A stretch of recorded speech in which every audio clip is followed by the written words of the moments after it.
Hello to all my viewers, happy new year. I hope कि आप सब लोग सेफ है एंड स्वस्थ है। सब लोग बहुत अच्छे हैं और आई रियली विश कि हम सब लोग का न्यू ईयर बहुत अच्छे से जाए। न्यू ईयर क्या, पूरी साल जो है हम लोग का बहुत अच्छा गुजरे, ये सब पैंडमिक वगैरह चले जाए।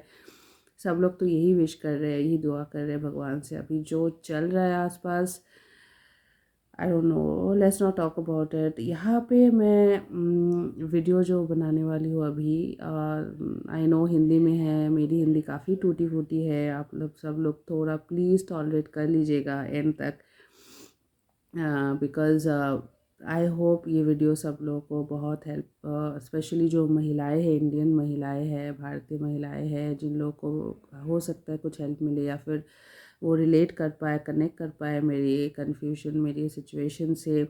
तो मुझे लगा मैं वीडियो इसके ऊपर बना रही हूँ, ऐसे एक टॉपिक पे जिसमें भारतीय महिलाएं शायद ज़्यादा रिलेट कर पाएंगी। इसीलिए टूटी फूटी सही इसी हिंदी से काम चला रहे हैं और आज का वीडियो बना रहे हैं। तो एंड तक वीडियो ज़रूर देखिए। और आसपास की जितनी महिलाएं हैं जो प्रेग्नेंट है या न्यू बॉर्न छोटे से बेबीज़ है या थोड़े बड़े भी हो गए हैं बेबीज़, आई थिंक देखिए, होपफुली कि आपको सब हेल्प मिले कुछ। तो this is about my career and my baby. जो भी स्ट्रेस, जो कन्फ्यूजन मेरे माइंड में स्टार्टेड फ्रॉम माय प्रेगनेंसी के टाइम में I was very happy that okay baby है, बेबी आने वाला है या आने वाली है। तो I was really really happy, we all were happy. लेकिन एक बहुत बड़ा स्ट्रेस था मेरे दिमाग में कि what to do, how to manage career and baby together. I mean, मैं और मेरे हस्बैंड बहुत ही रिमोट एरिया में रहते हैं, दूर, अवे फ्रॉम आवर पेरेंट्स। मेरे दोनों फैमिलीज़ एक स्टेट में हैं, हम लोग दूसरे स्टेट में हैं, वो भी बहुत रिमोट एरिया में। तो ये समझना बहुत डिफ़िकल्ट था कि क्या करें हम लोग, बिकॉज़ बेबी को छोड़ के ऑफिस कैसे जाए दोनों। यहाँ पे ना डे बोर्डिंग है, ना क्रैश है, ना कुछ है। एंड मैटरनिटी भी जो 6 महीने के लिए मिलती है वो मेरे साथ ऐसा हो गया कि जस्ट लॉकडाउन के 1 महीने पहले मैं अपने घर गई थी due to medical issues and lockdown start हो गया। तो मैं प्रेगनेंसी के टाइम में आ भी नहीं पाई घर में। तो मेरे सारे लीव्स ख़त्म हो गए, मेरे मैटरनिटी लीव भी जल्दी ख़त्म हो गई, मुझे नो पे लीव लेना पड़ा। तो it was really hectic for me. Work stress, इतना सारा काम को कैसे संभाले, जॉब को कैसे, मतलब छूटने से, या I didn't want to leave my job. Job तो छोड़ना नहीं चाह रही थी मैं, बहुत ही ज़्यादा एम्बिशियस थी, मतलब before my pregnancy and baby planning बहुत ही ज़्यादा मैं करियर ओरिएंटेड एंड एम्बिशियस थी। लेकिन after that I don't no क्या हुआ, मेरी वो सेकेंडरी हो गई, वो प्रायोरिटी फिर थी नहीं, बेबी थी priority. So I was thinking कि क्या करे, ऐसा मतलब कैसे मैनेज करे। लाइक मेरे दोनों moms, my mom and mom in law both, दोनों बहुत मेडिकली अनफिट है, दोनों में मेडिकल इश्यूज काफ़ी सारे हैं। तो उन लोगों को इतना दूर लेके आना, फिर उन लोगों के लिए बहुत डिफ़िकल्ट हो रहा था बच्चा संभालना। और यहाँ पे अच्छी मेड भी नहीं मिलेगी जहाँ हम लोग रहते हैं, बहुत ही रिमोट एरिया, विलेज टाइप का एरिया है यहाँ पे। एंड कैसे संभालेंगे बच्चे को छोड़ के, कैसे ऑफिस जाएंगे, मुझे जॉब छोड़ना पड़ेगा, ऐसा ही मैं सोच रही थी। बट ख़राब भी लग रहा था बिकॉज जस्ट बहुत यंग एज से I have started my career and बहुत हार्ड वर्क करके एक बहुत अच्छी जगह पे आई हैव रीच्ड। इस स्टेज पे आके जॉब छोड़ देना, और इकोनॉमी का जो हालत है वहाँ पे इजीली जॉब मिलना भी मुश्किल है फ्यूचर में।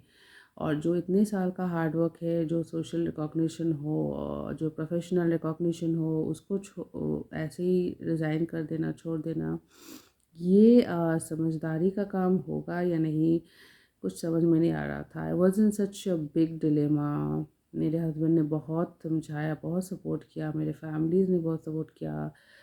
ऐसे भी कहा कि ठीक है बेबी को हमारे पास देके आना, we will take care. But मेरे लिए पॉसिबल नहीं था कि मैं बेबी को छोड़ के दूसरे स्टेट पे एक दूसरे स्टेट पे चली जाओ और इतनी दूर बेबी से रहो, not possible for me. Means ये सोचना भी मेरे लिए बहुत डरावना था।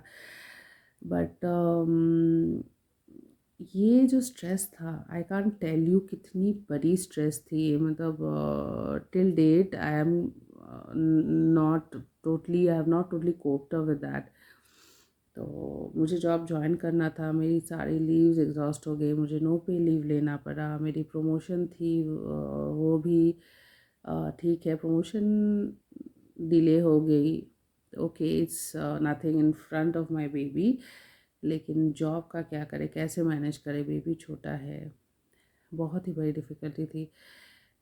तो right now I have join my work, that is why, इसीलिए वीडियो भी नहीं कर पा रही थी। और बहुत ही हेक्टिक स्टार्टिंग में ही, बहुत ही हेक्टिक से शुरू हुआ। एंड मीन्स ऐसा हो रहा था 12 hours I am out of my house, and baby को मैंने छोड़ा है when he is around 14 months plus, about to be 15 months। मतलब 14 months प्लस, समझ सकते हैं कि वो थोड़ा बहुत समझ पा रहा है कि मम्मी कौन है, पापा कौन है, ये मेरी मम्मी है, इसके साथ मैं सारा दिन रहता हूँ।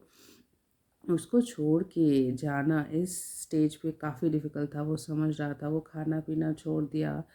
समहाउ मेरी मम्मी आई है बहुत with lot of difficulties, lot of medical issues, फिर भी वो आई है। मैंने मेड भी रखा है, एक मेड जो, एक कुक रखा है, वो खाना बना रही है। एक मेड है जो सुबह से शाम तक रहती है। लेकिन मम्मी है, इसीलिए मैं किसी तरह, मतलब वो स्ट्रेस से 2-4 दिन बहुत ज़्यादा तकलीफ़ हो रहा था। लेकिन फिर because my mom is there, मेरी मम्मी है साथ में, ये सोच के ना मुझे उतना ज़्यादा प्रॉब्लम नहीं हो रहा था। बिकॉज मुझे वो एम्बिशियस नेचर वापस आता दिखा मुझ में। मैं काम के लिए जितना पहले मैं डिवोटेड थी, मैं उतनी डिवोशन से काम कर रही थी। हाँ, लेकिन बेबी को भी बीच बीच में याद कर रही थी, वो खाना ठीक से खा रहा है कि नहीं, सो रहा है कि नहीं, उसको क्या खिलाना है नहीं खिलाना है, सब कुछ मैं गाइड कर रही थी मेड को, मम्मी को। ये सब तो चल ही रहा था। लेकिन आई वुड से कि because my mom was there and my husband has been very supportive, इसीलिए किसी तरह से मैं मैनेज कर पा रही थी। लेकिन ये है कि मॉम ज़्यादा दिन तक नहीं रह पाएगी। अभी फिर से वो स्ट्रेस वापस आ गया कि मैं क्या करूँ। मेरी मदर इन लॉ जो है वो भी बहुत बीमार है। आई don't know how will I manage, job को रख पाएंगे कि नहीं रख पाएंगे। और अभी कोरोना का जो सिचुएशन है, अभी ऑफिस जाने बहुत ज़्यादा डर लग रहा है, क्योंकि बेबी इतना छोटा है और किसी तरह से कोई इतना ज़्यादा रिस्क है, कुछ प्रॉब्लम हो गया तो I don't know how to manage. एक तो बेबी को छोड़ के जाना एक स्ट्रेस है, दूसरा एक कोरोना का स्ट्रेस है, बाहर जाना मतलब कोरोना का डर। और लेकिन जॉब छोड़ना भी नॉट पॉसिबल है, बिकॉज़ अच्छी जॉब है। एंड रियली रियली मीन्स आज के दिन में ऐसे जॉब ऐसे छोड़ देना, आई don't no, it doesn't make sense, बहुत ही नॉनसेंसिकल डिसीजन है। एंड वो मैं लेना नहीं चाहती हूँ। दो job is secondary, but even if I say financially, my husband is earning well, he is also in a good job, but if I am adding on to him, if financially I am putting some contribution, then baby के लिए ही, future के लिए ही अच्छा होगा। उसका ये future के लिए I have to think and I have to contribute financially because I can।